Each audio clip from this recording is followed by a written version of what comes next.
that, I have, Katie has our results of our pie sale.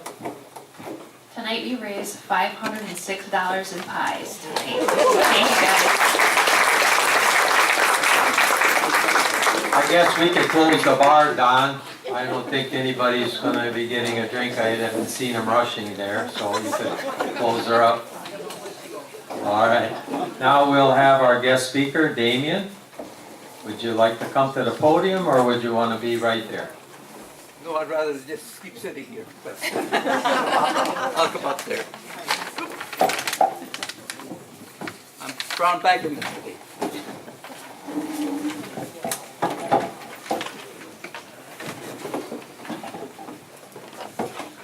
Dzień dobry, szanowne panie.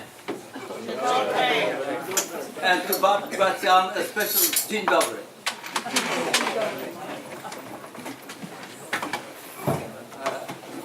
I've been very honored to be able to come here and talk to you about some of my experiences.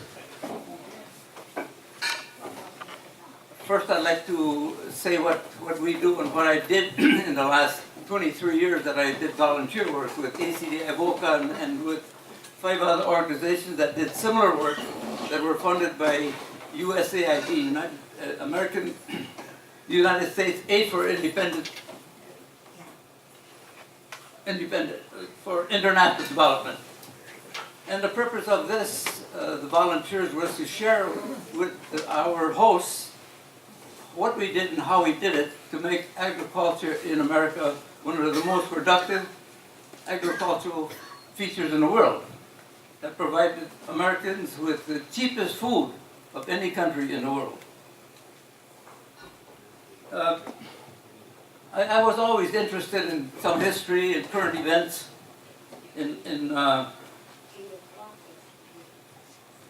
I did quite well in grade school, maybe because I was taught by the nuns, and they lived very simply and on a very low budget. So every now and then my mother would give me a chicken to take to the nuns. That's why I got passing grades. There was no graft then, but it worked. And then in high school, I was interested in history, and Mrs. Dorothy Pulaski was one of my top 10 teachers. Although we didn't always agree politically, but she was a very, very good teacher in history, and not only for myself, but for many of her students.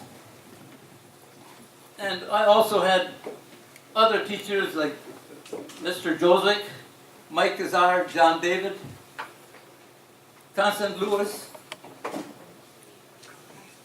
Did I mention John David? And so I had very good teachers in my 4 years of high school, and they inspired me, I suppose, and made me interested in history and in other countries. I also was a stamp collector.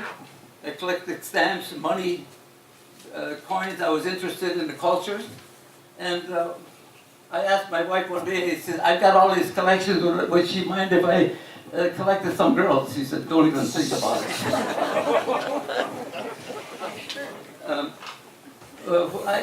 And who started me on this road of volunteering was John Malczewski. He was on the board of Land O'Lakes Cooperative, and they opened up Poland in 1989. It's when Poland threw off the communist yoke. So he asked if, they were asking if they could find Polish farmers who could speak the language to go over there and volunteer helping the farmers, or not in such a way, not as a teacher, but as someone who shared my farming experience with the people there. The mistakes I made, the good things that happened in my career. So that's what started me, and I then went from Poland to Russia to 22 other countries afterward.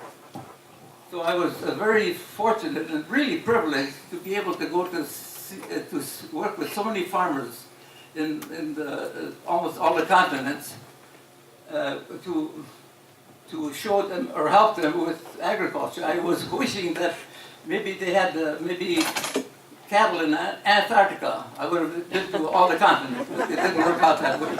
It's just a little too much snow there the year round. We started working with the organization was VOCA, Volunteers and Overseas Cooperative Assistance, and then it merged with another organization called American Cooperative Development International, and there were several other organizations that I worked with. Somebody said I didn't work. I just spent my time that I worked with in having them experience our agriculture and how they can improve not only agriculture production, but farm organization and anything that goes with the farm. They would always write up business cards for us. Then the business cards would say, I gotta find this.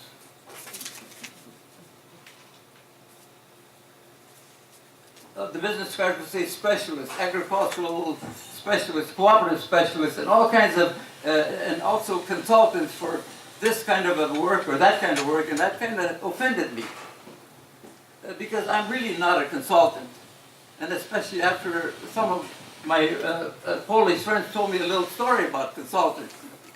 It seemed that there were two spinster teachers who were ready to retire from their teaching careers. And so they, amongst themselves, decided, well, we got to do something to help us take away our spare time as when we're retired. So they went to a pet store, looked at all the different kinds of pets they had. There were puppies, no, fish, birds, not at all. But they found a little kitten. And they decided, we'll buy that kitten. Well, that was fine. Until the little kitten grew up, and they happened to be a tomcat. So when he grew up, every night, he'd scratch on the door, you'd have to open the door, let him out. Well, he came back home, tired, beat up, sleep all day. And at night, he kept on doing this for a few years, and they said, that's enough of this. So they took him to the vet, and had a... But after he healed up, he again scratched on the door, and they let him out. He'd come back in the morning, never beat up, never tired. But he went out then as a consultant.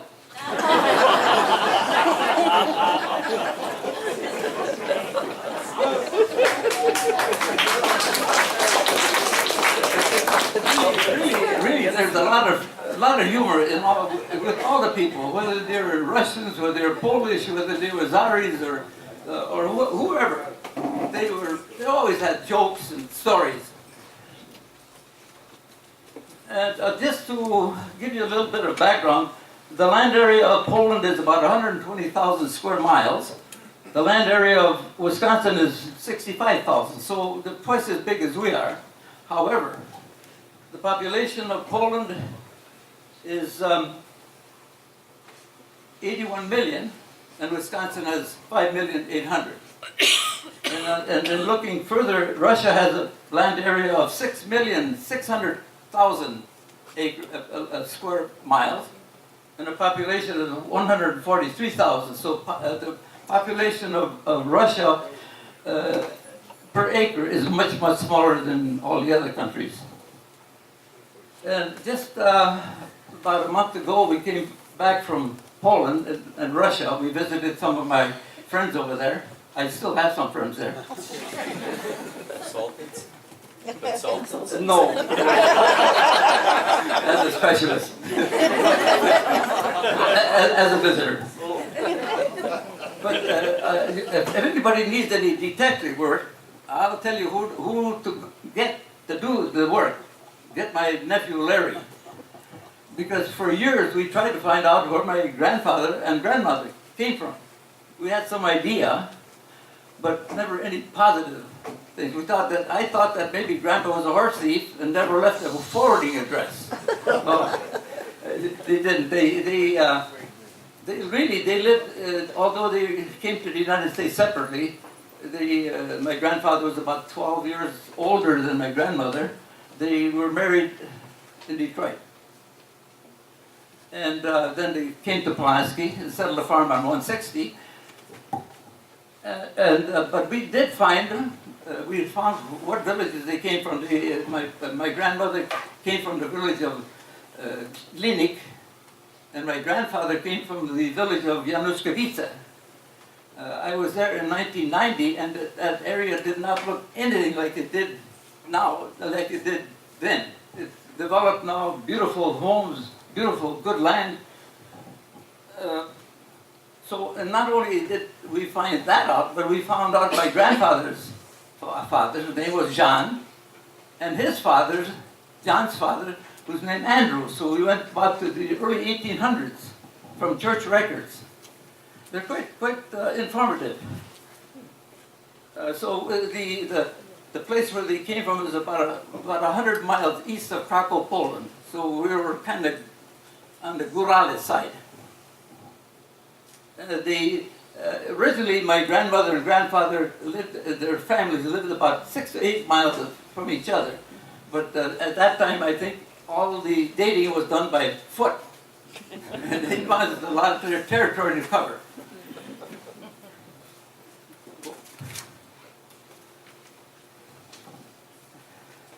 Of course, I like working in Poland the most because I could speak the language.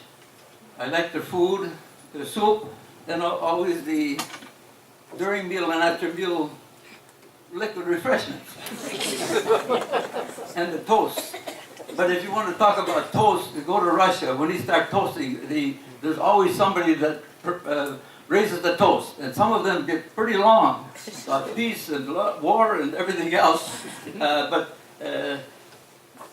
The other countries that I really like to work in were Russia and Ukraine, because it's the same, pretty much typically the same kind of Polish food in each one of them. It's Slavic.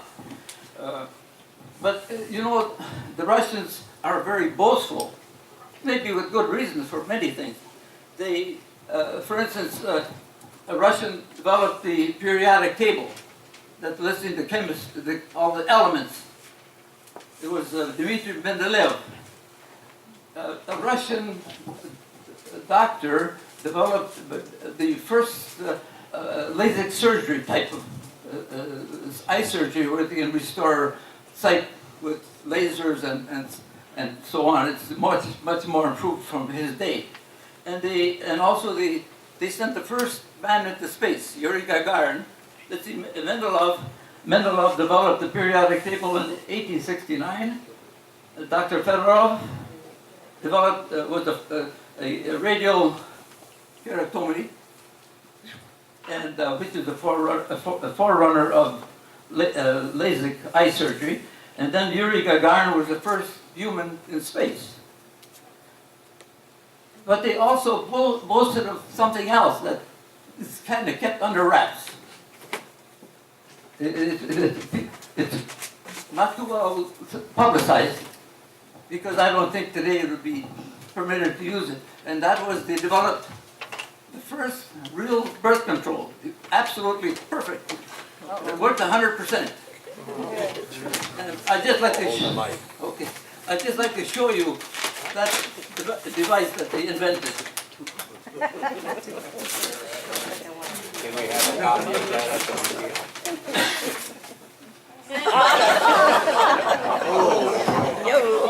It's effective 100%.